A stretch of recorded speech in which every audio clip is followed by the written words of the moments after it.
दिल्ली अक्सर अपराध की कहानियों से दहशत में रहती है, लेकिन रोहिणी के सेक्टर 17 से जो वारदात सामने आई, उसने ये साबित कर दिया कि घरेलू कलह कभी-कभी कितना भयावह रूप ले सकती है।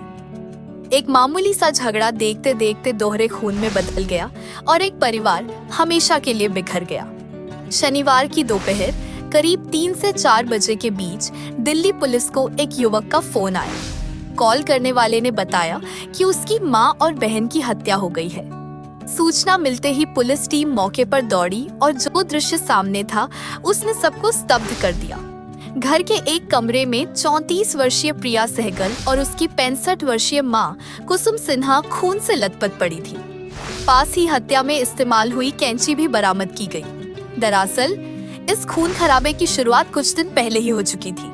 28 अगस्त को प्रिया और योगेश सहगल के छोटे बेटे गिरियान का जन्मदिन था। समारोह में रिश्तेदार और ससुराल पक्ष शामिल हुए थे। उपहारों को लेकर पति पत्नी के बीच तकरार हुई और माहौल बिगड़ गया।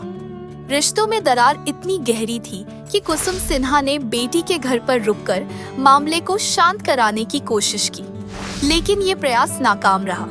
हत्या वाले दिन सुबह भी झगड़ा हुआ।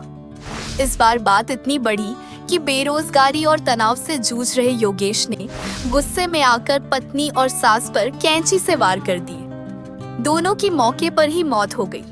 वारदात के बाद योगेश ने घर का दरवाजा बाहर से बंद किया और बेटों को स्कूल से लौटने का इंतजार करने लगा।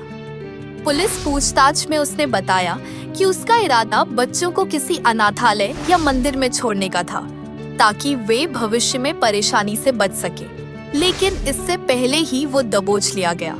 वारदात का खुलासा तब हुआ जब परिजन फोन न उठने पर घर पहुंचे।